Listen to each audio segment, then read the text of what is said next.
Okay, so again, I'd like to thank everybody for joining us this morning. My name is Kristen Soprano. I am a career consultant here at the Center for Career Development. I am also joined by my teammate Beth Secchi, who is in the background monitoring our lobby as well as the Q&A and chat features. So at any time, if anybody has any questions today, please feel free to go ahead and enter them into the Q&A box or into the chat, and Beth will help me address those as well. But again, we are here today to talk a little bit more about utilizing the NACE career readiness competencies to create effective job descriptions. So this presentation is in part of a series that the Center for Career Development has done in collaboration with Student Financial Aid Services, the Office of Student Employment. So for those of you who have attended a few of our presentations already, welcome back. Thank you very much. And for those of you who are new to joining our presentation, we welcome you. Today, we're going to talk just a little bit more about the idea of a quick overview of the NACE career readiness competencies. We're also going to talk briefly a little bit about the importance that having student employment opportunities plays on the campus and for the campus for that matter.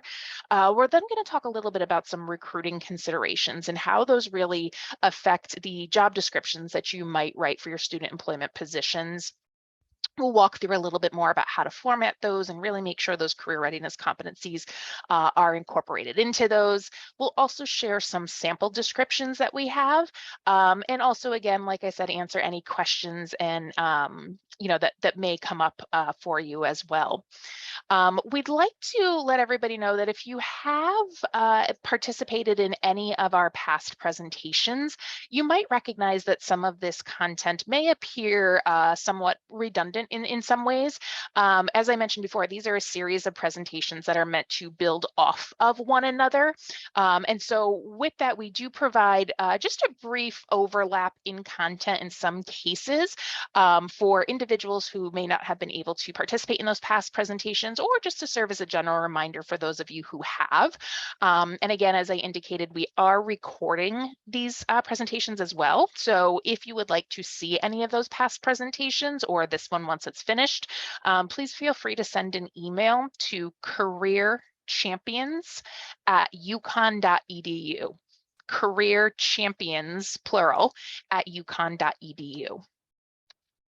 So first, I want to just, again, do a brief overview of the idea of becoming career ready and the career readiness competencies like we always do when presenting on these series. So the idea of becoming career ready really stemmed from the National Association of Colleges and Employers, or NACE for short. NACE works with colleges all around the country, in addition to employers of all different sizes and industries, and they really all put together this idea of what does it mean to be career ready, and what do employers want to see early career talent bringing with them in the workforce to be successful, and more importantly, how are they demonstrating those competencies when they're entering in the workforce. So they developed a series of 8 career readiness competencies, which we'll show in a minute, and really what it sums down to is, in order for the idea to think about being successful when entering the workforce and moving through the workforce, is really being able to demonstrate and articulate the possession of these competencies. So these are competencies that reflect upon career and self-development, teamwork, leadership, technology. The idea of the essential skill sets that really drive individuals to being successful, and the idea that these are competencies that individuals gain from all different aspects of their life, right? These aren't things that they're just necessarily learning on the job, and that's why it's so important for them to possess these competencies when they enter into the jobs. So this is really where student employment and you and your positions you make available to students are really going to help them become career ready, and they start thinking about post-UConn success, giving them the opportunities to really develop and enhance and demonstrate these competencies and the ability to confidently articulate them to employers down the road as well through the work that they're doing here. There we go. All right, so let's talk a little bit more again about the importance of student employment opportunities on campus. Why are they beneficial? So all of you who are participating in this presentation today know how valuable student employees are to the university and how these opportunities that we provide for them serve as developmental, personally and professionally, for the students. So not only does it really help the students in that component, but it also helps the operational efficiency of the individual departments on campus, which then helps the operational efficiency of the university as a whole. So really the idea of hiring students really helps to allow them to become more engaged with the UConn community as well too. It provides an opportunity for them to really extend what they're learning in the classroom into a real life non-academic setting, as well as gain some of that first time work experience where again, they're having that opportunity to really begin utilizing these competencies that they're pulling from maybe the soccer team they had in high school or from the Model UN Club. And now how are they starting to apply these into that professional setting?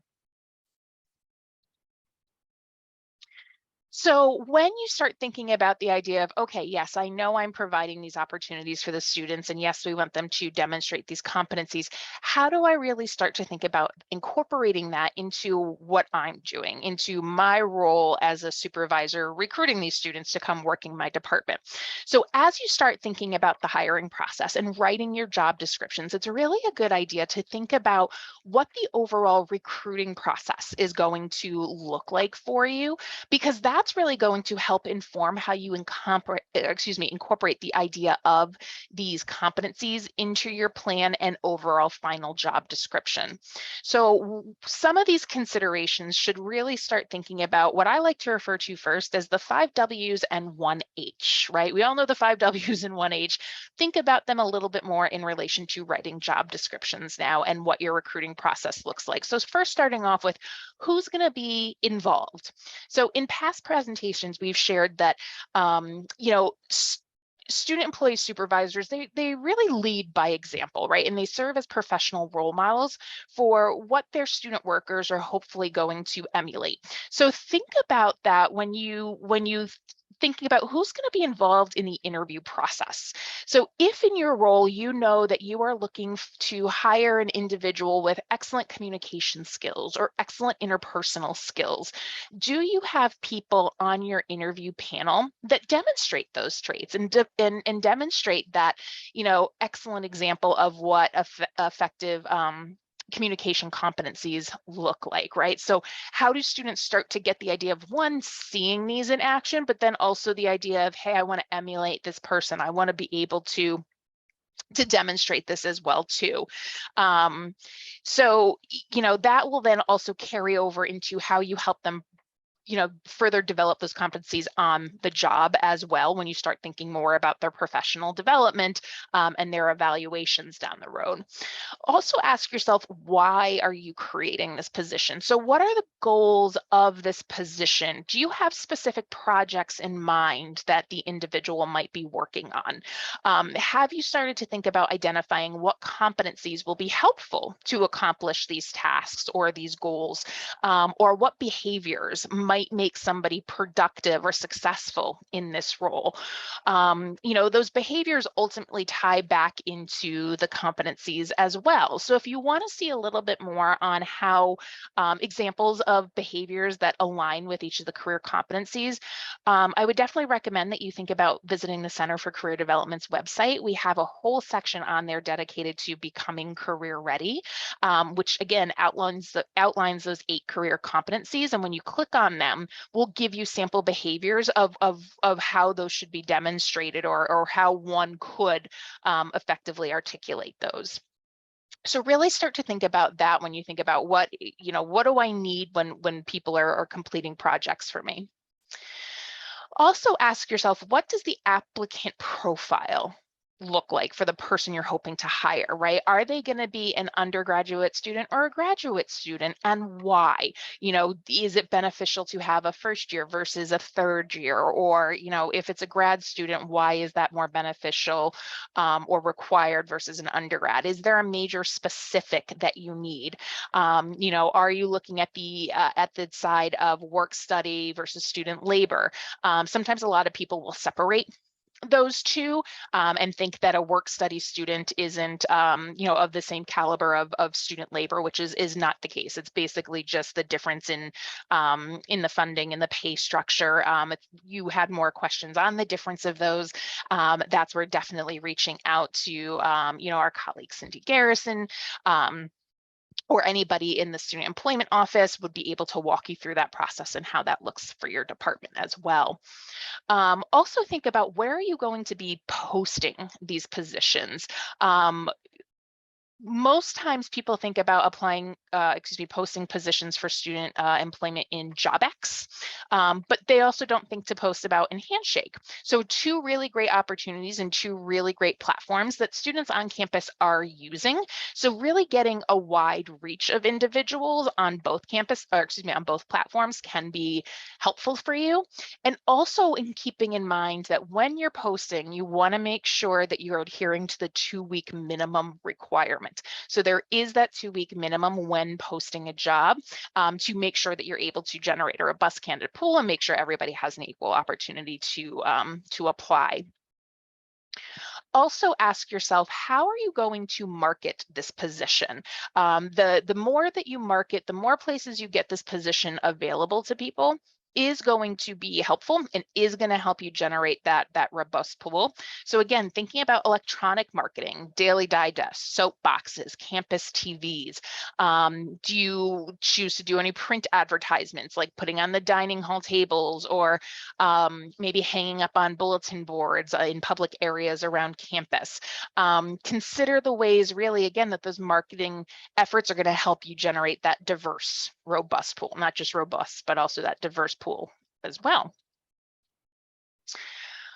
Also think a little bit more about what might go into the idea of training with your position. What level of training might be required? Is the individual that you're hiring able to start performing in the role right away? Is there going to be a learning curve or an onboarding or training position? Keep in mind that some people just think of training as the training period. We have to get through it and then, we have to get you working. But really keep in mind that the training period is a fantastic opportunity for individuals who might be new to the workforce to really start learning and developing these competencies from the beginning, right? These essential skill sets. Oftentimes people just think of, I can't wait to get through training. I just need to get this work done. And we often see training as kind of, for lack of a better term, a hassle. But really the training is a very beneficial point to that student employee. So start thinking a little bit more about the ways that you can incorporate the developmental opportunities for the competencies in there as well too. Is there a way that you can start helping them develop, professional writing styles? Or is there a way that you can start helping them think about building their public speaking or their analytical skills that might go along with that? They're learning more and more about the nuances of this professional world, how to make decisions independently, how to do more critical assessment and performance of things during this time. So training can really be more than just teaching somebody how to do the job. It can be really that great opportunity to help them see more than just kind of just what's in it as far as I'm just learning the job.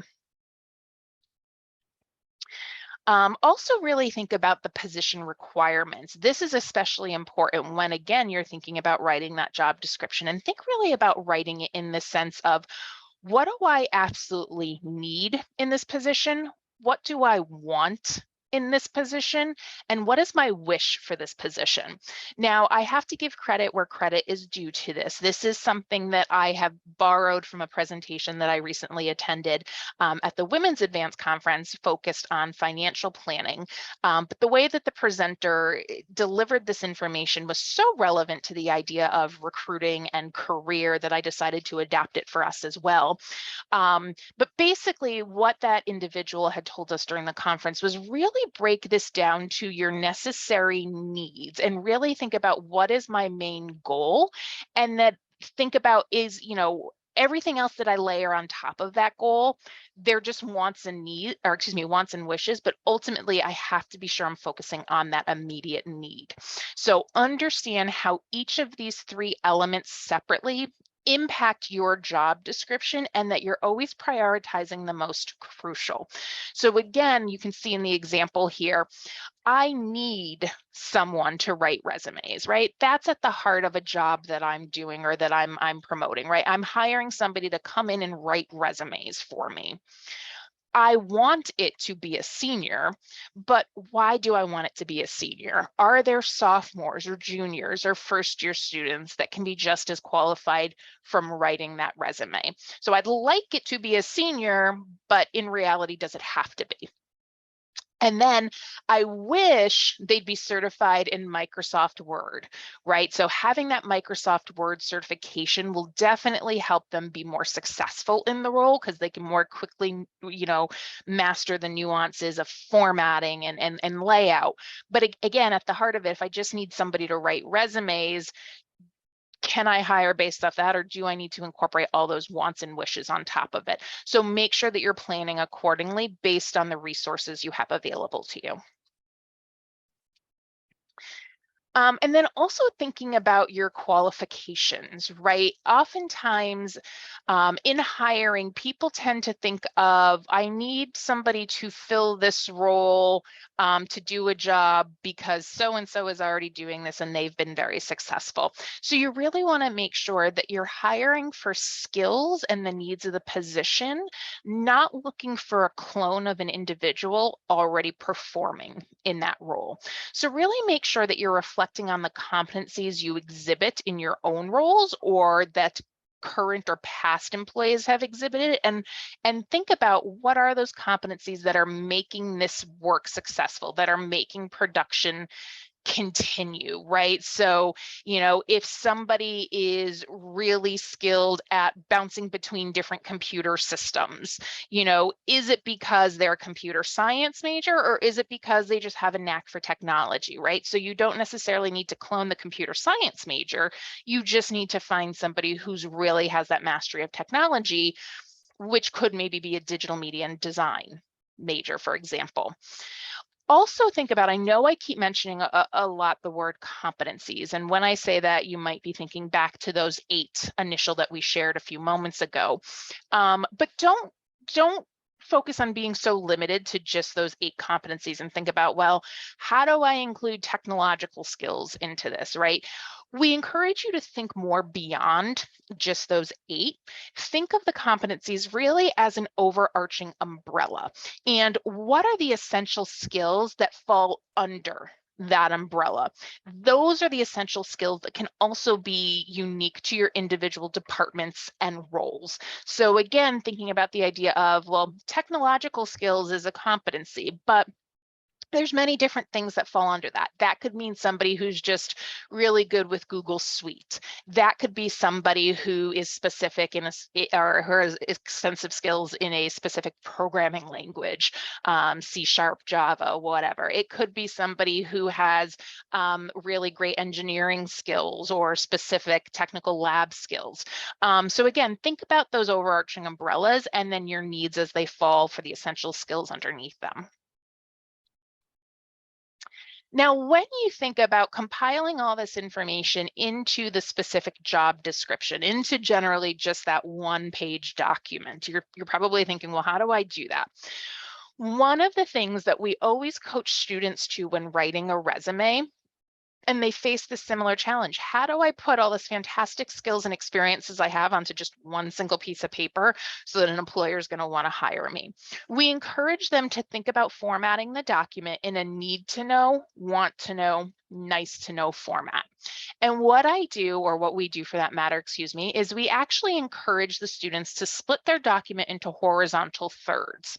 The first third should be everything that they want their reader to immediately need to know about them at first glance. So when you're writing this job description, think a little bit more again about what do you want your potential applicants to know immediately about your position. Formatting it in this way will make sure that individuals try to hone in on as much information as possible and keep them engaged with the document so that they keep reading all the way down, as opposed to just skimming through the document to find what they want and potentially missing really valuable information along the way. So again, that first third, what's everything that they need to know to determine if they want to keep reading right off of the bat. This is where then you want to start segueing into the second third, which is what do they want to know? So this is the area of the document where maybe you're going to start talking about the skills they need, or the qualifications, or the projects that they might be performing in this role. This is a great place again to outline those competencies and skills they will use and develop, and can help them in their future career and academic endeavors. So this is where they're going to start to kind of connect the dots and say, oh yeah, I've done things like that, or yeah, this is what I want to do because I'm hoping to do this in the future, and this is really going to help give me that experience that I need. You can also think about the idea of using impact statements in this section as opposed to just a laundry list of responsibilities. The idea of impact statements is really something that's starting to kind of pick up momentum in the corporate world, where individuals are starting to focus more on the outcomes, impacts, and motivations of the candidates applying to the positions, rather than just on a specific laundry list of responsibilities and tasks. So this is where you can really mix it up a little bit, and you can talk about some of the projects that they're going to be doing, but again, also talking about the impacts or the skills that they're going to gain as well too, which again is part of something that they're looking for, right? That they want. Oops, sorry. And then we went a little too far. And then that bottom third is going to be what is going to be nice to know about your job description as well. Okay. So again, this is where you start thinking a little bit more about what else might the reader want or find nice to know about my department or about this position. What else might they be interested in knowing, from the sense of maybe they're going to be connected to a mentor to further develop some leadership competencies or skills. Maybe this is where they're going to get to see a little bit more of how your department maybe interacts with off-campus partners, where they're going to get to learn a little bit more about those interpersonal and relationship building skills. So all different ways to try and keep your reader engaged. Now, while you're thinking about keeping them engaged, you also want to make sure that you're writing for clarity, making the job description really easy for them to understand. First thing we try to recommend is the idea of avoiding acronyms. We all know at UConn, we love our acronyms. Sometimes we even have an acronym for our acronym.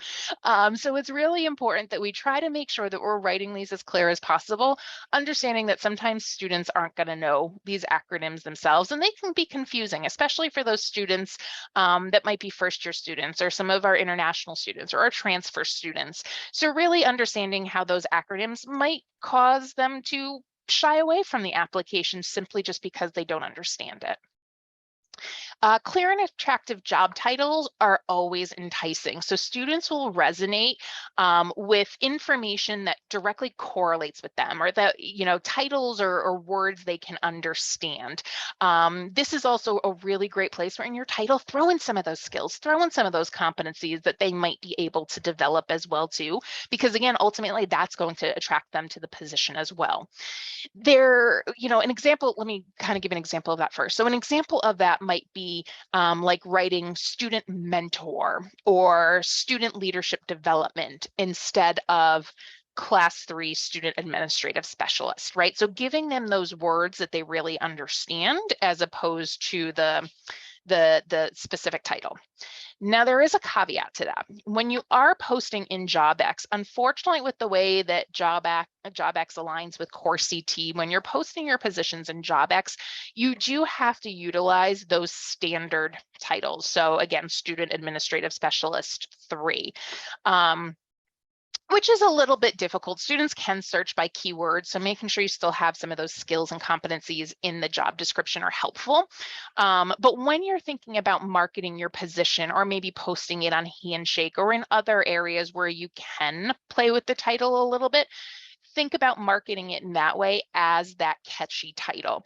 But then just make sure when you're putting that into into JobX, when you're doing those marketing materials, make sure on that marketing material, you're clearly giving them the job number or the job title as it appears in JobX so that they can still find it that way as well.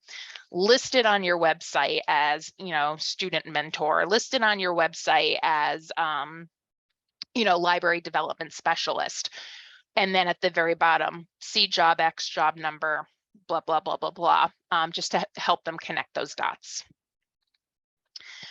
Painting a picture in the job description, you don't have to be overly verbose or wordy, but definitely providing some information in the job description that alludes to what a day in the life of the role might look like can always be helpful. Again, we talked about the idea of listing projects that might be worked on, incorporating some information about the department goals or initiatives. That's something that might fall in that need to know section or could fall in that nice to know section, or certain contributions that this individual is specifically going to make to the role. That helps people feel connected to the job and therefore more likely to want to apply and think about how the impacts they're going to make in doing that will contribute to you, to the university, but will also be a developmental opportunity for them. Describing the job, not the person. Again, that goes back to what we were talking about before. Try not to hire just for a clone, but really think about the work that's being done. We also recommend that you think about not assigning characteristics to the language as well too. So you might think in this current role, this individual is just like they've got so much team spirit and they're always the first to lend a smile. They're just super energetic.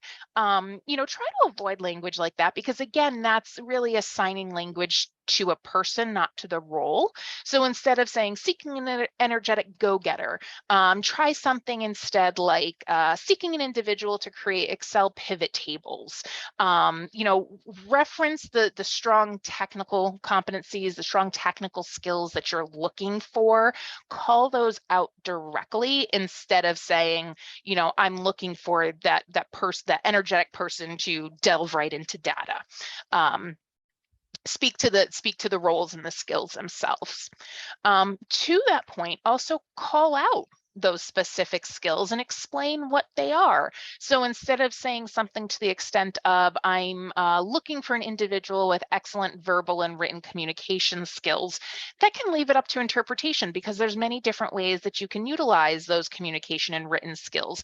So really think a little bit more about being direct and saying something like, looking for individuals who demonstrate strong creative writing skills to create social media posts, or looking for individuals with excellent public speaking skills to present in front of large audiences. That's really going to help the readers be able to relate to the competencies that are being sought, as well as the opportunities that they are going to, one, be successful, but obviously to have an opportunity to improve upon themselves. And inclusive language, right? The reminder of trying to use person-first language, so students with disabilities, not disabled students, inclusive phrases, office hours as opposed to walk-in hours, and the use of avoiding the use of pronouns. So saying individual will be responsible, not he/she will be responsible, or even the idea too of gendered language that maybe focuses on referencing a specific gender. So there's been some studies done that, say like the word commanding might be more masculine and pleasant might be more feminine. So instead of saying seeking individuals with commanding presence or an individual with a pleasant personality, right? Seeking individual to engage audiences, seeking individual with excellent interpersonal skills to build relationships. So just really kind of making sure that you're appealing to all job seekers, and not necessarily unintentionally excluding some others.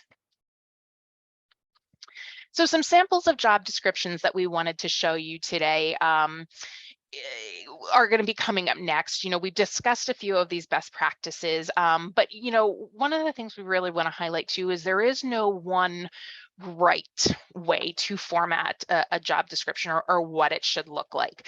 So like I said, we're going to go through a few of these samples in a moment, but also keeping in mind too that a job description is really an evolutionary process. And similar to the way that you might reevaluate the needs of a role year after year or semester after semester, it's really good practice to think about reevaluating the job description as well. So before you post the job description, really ask yourself, has the need changed? Has the role changed? Has the have the skills that we're looking for, the competencies that we need to fill this role changed? And is that growing not only with the hire, but with the way that we're seeking that hire?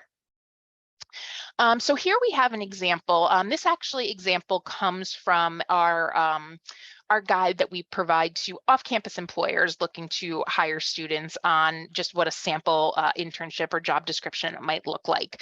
And so sometimes the way that job descriptions are written and formatted, they can be limited because when you think about external employers, large companies, oftentimes when they write job descriptions, they're limited to what their company or brand standards might look like. So they might not necessarily follow some of the approaches that we talked about in the past slides, like the need to know or the want to know or nice to know. But ultimately, the hope of the job description is still that the student's going to be able to understand the competencies and what skills they are going to be asked to use in the role, as well as have an opportunity to develop in the role. So in this example, you can see a little bit more about in the responsibility section.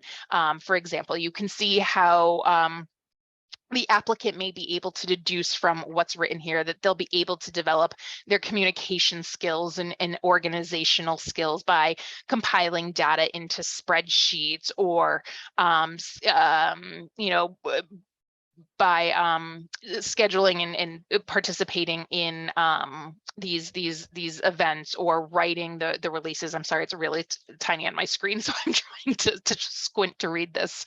You can also see in looking at some of the requirements here, they should also be starting to think a little bit more too about how they would demonstrate their technological competencies and their teamwork skills based on what they're seeing here. So, right, the idea of using Facebook and TikTok and Instagram, is there any kind of back-end analytics that they're running, or reports that they're monitoring, or how are they utilizing InDesign to create things, or how are they providing feedback and contributing to communications that they might be producing. In this second example, you can see right in here that I put this arrow in here to highlight specifically, they're calling out the key competencies, which is amazing. There's a lot of specific tasks that go along with the competencies that are going to be used and sought after. And the job description as a whole too also really outlines the specific projects that they're going to be working on, telling that the student will be involved in campaigns like the the Ignite campaign, the UConn Gives campaign, which also helps to generate excitement, right? Because these are the things that the students know about, they get excited about, and they really start to see like, yeah, this is awesome. I want to be a part of this.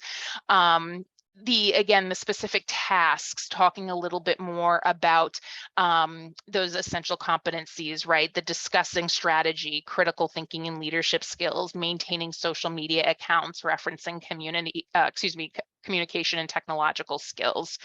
You can also see here too how on the education and experience section, right, it's not too limited. It's inviting to all individuals, all different majors, all different GPAs, all different backgrounds and experiences.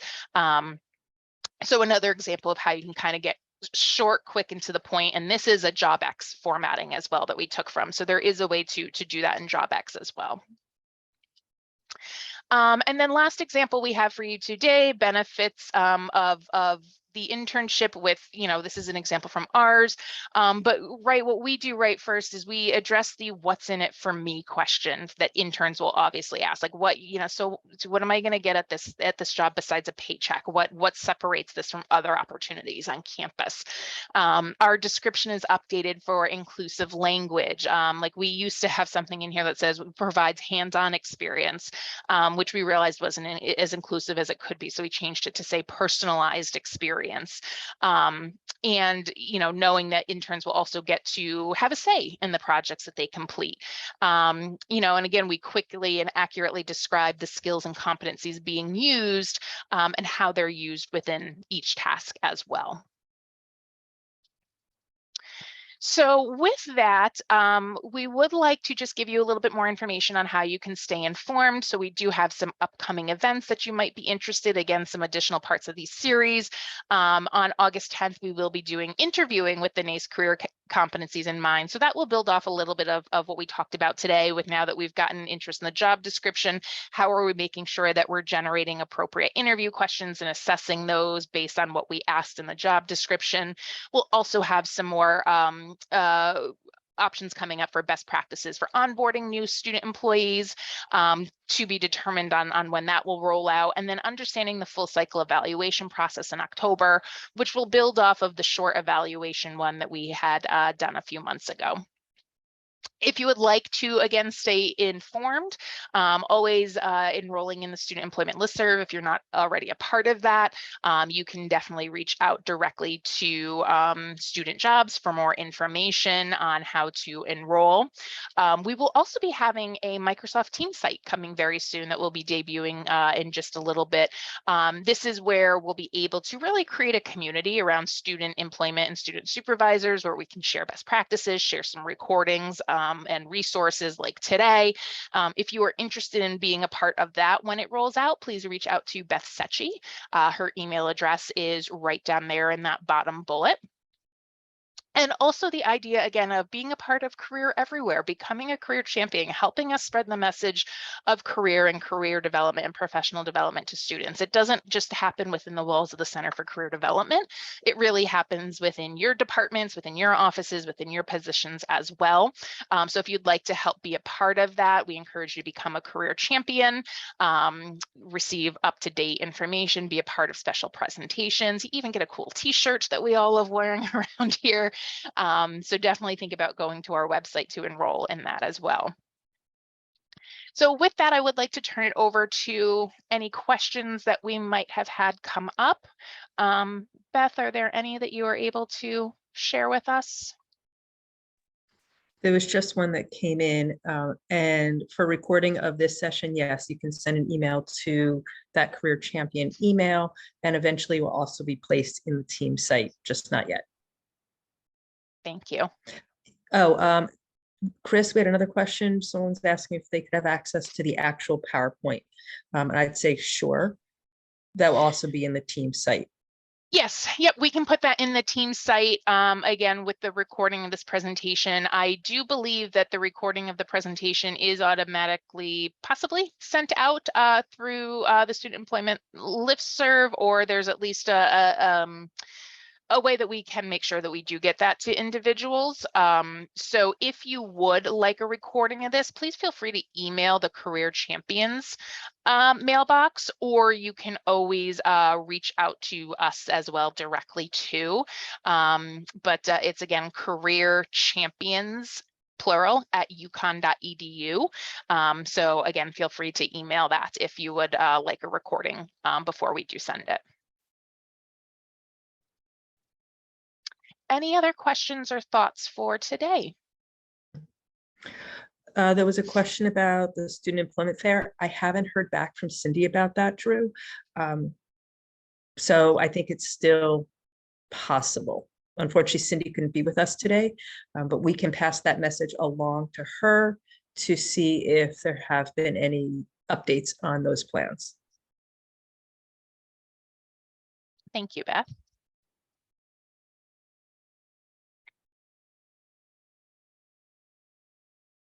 I'll give it just a few more seconds if there's any other questions. Looks like people are starting to sign out. So I think we could Okay. probably stop the recording if you like. Okay. Oh, hold on. Danielle just sent a really good question. When is the best time to put out postings? Yes.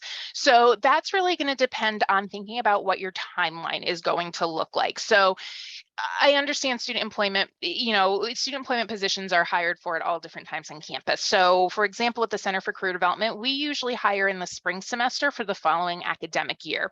And the way we look at it is we usually start posting our positions around the end of February, beginning of March, with the idea of having about we usually go about a 3-week posting timeline where we're conducting rolling, we take rolling applications and conduct our interviewing while the applications are open.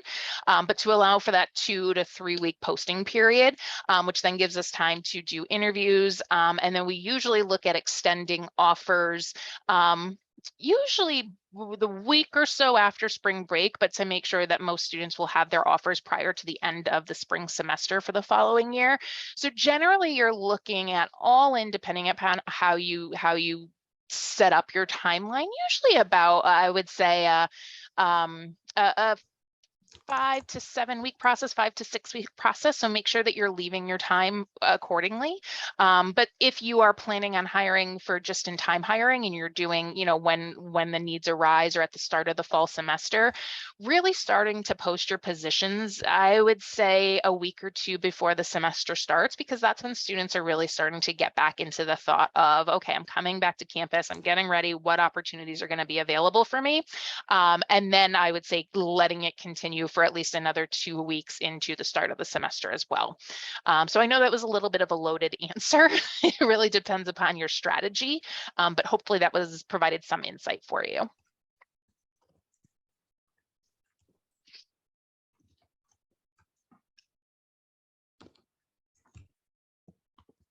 Beth, are there any other questions coming in? There are not. Okay. Well, I'd like to thank everybody for joining today. Again, on behalf of the Center for Career Development and the Office of Student Financial Aid Services and Student Employment, thank you all for joining us, and we hope that we will be able to connect with you again very soon.